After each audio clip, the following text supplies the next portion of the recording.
Hello, everybody. So I'm super excited because we're going to do a social studies lesson. And what are we going to be talking about? Firefighters. So you do have a worksheet on this, okay? I think this is one that I did not put a label on, but it's pretty easy to find. It's all by itself and it has a picture of a fireman on it. And it's page 7. And the back side is obviously 8. Okay, so we're going to look at the front and the back. You get to color. Okay, so today we're going to be talking about firefighters. Does anyone know a firefighter who works at the fire department and they go and put fires out? Yeah, I bet some of you do. Okay, so I'm going to hold this up. All right, so y'all listen, just be looking at the picture while I tell you all about a firefighter. Okay, so a firefighter helps a community by fighting fires and help to keep people safe. Sometimes a firefighter may be called to help someone who is hurt or needs help to get out of a dangerous place. Firefighters also have special equipment to help with jobs like that. A firefighter rides on a big truck that carries the equipment that he may need. So the fire truck. We all know what a fire truck is, don't we? So a firefighter might use an axe, might use a crowbar, maybe a ladder, or the big hose that he's holding there. See? A spray foam from a fire extinguisher, or other equipment he might need.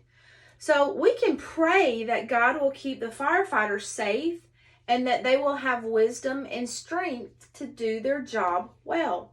Should we be afraid of firefighters? They wear all this equipment. You can't really tell who they are, and it's got a big mask. If we're ever in a situation where there's a fire, should we be scared of a firefighter? No, we shouldn't be scared. They're there to help us. So hopefully, maybe we can visit a fire department really soon.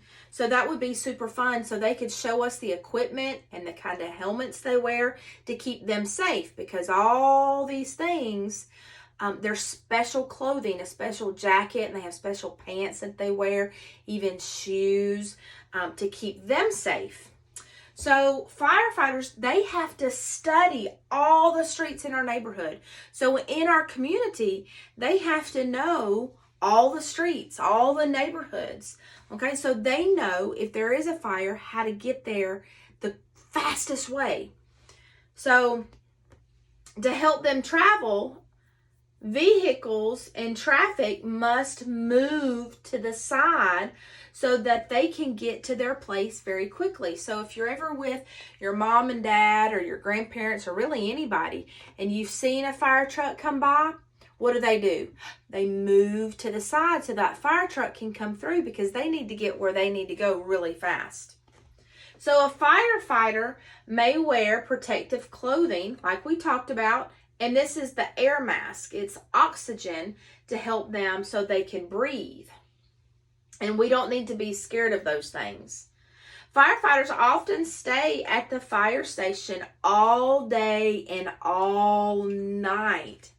So they have it's called a shift. They're working their shift, and it may last 3 or 4 days. The firefighters are ready to come at any time that you need them. So they stay at the fire station. So they have their own bed, and they have a kitchen that they can cook food, and they're like a family. And then after their shift is over, they get to go home. They get to play with their kids. So if you know somebody that's a fireman, maybe you can ask them about it. So the fire department may be reached by dialing 911 on your telephone.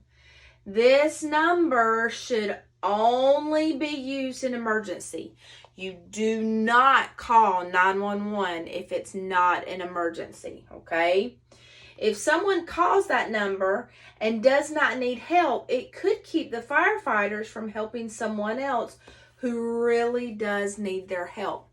So we never want to call 911 if you really don't need help, okay? In small towns and in nearby country, the firefighters may be volunteers.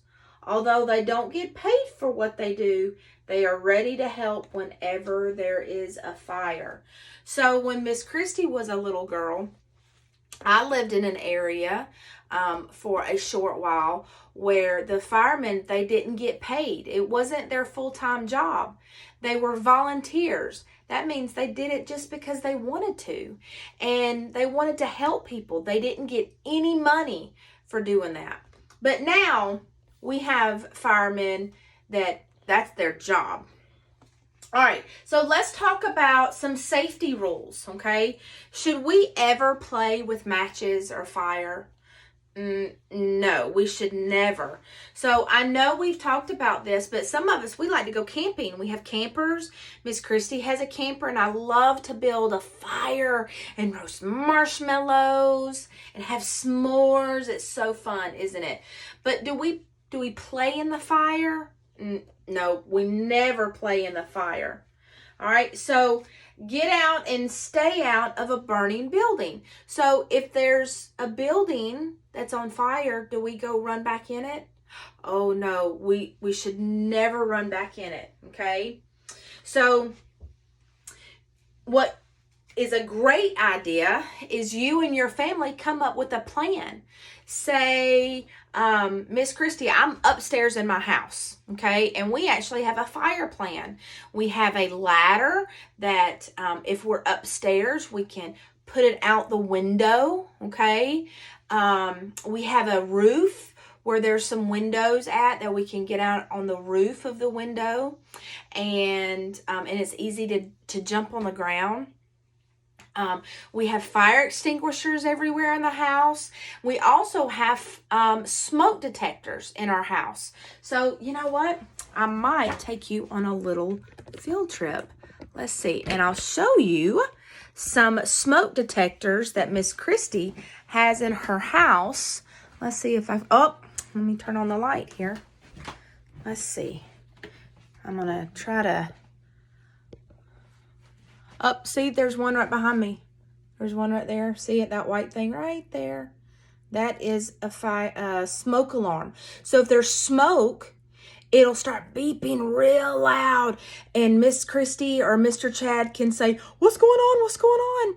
All right. And then I have another one. Let's see. Oh, there it is right there. Do y'all see it right there? Yep. I have lots everywhere in my house because that keeps us safe. So you can have smoke detectors in your house. You can have fire extinguishers in your house just to keep you safe. Okay. So we should never play at the stove in our kitchen. Okay, because that could be really dangerous. Only adults need to show you how to do that. When you get old enough, then you can probably start cooking. All right, so we want to keep our distance away from campfires. Remember, we just talked about that, and we don't want to play in it. You know, that's to keep us warm and cook food, right? All right. So, have you ever heard of stop, drop, and roll? Well, you can practice this at home if you want to. And what happens is just say your pants, they get caught on fire. They're smoking. So you want to stop what you're doing immediately, okay? And then you're going to drop down to the ground and you're going to roll in the ground. And guess what that does? That gets the fire out of your clothes. It keeps you safe. Yeah. So all these things, there's nothing to be afraid of, okay? They're just things to keep you safe. And the firefighter, okay, right there, you see the firefighter? Yep, he's there to keep you safe. And there's many firemen in our community that want to help and keep us safe. All right? Okay, guys, so you're going to do the worksheet All right, and it's page 7 and 8, and you get to color it. And while you're at home, talk about what you can do to keep your house and your family safe. Love you guys.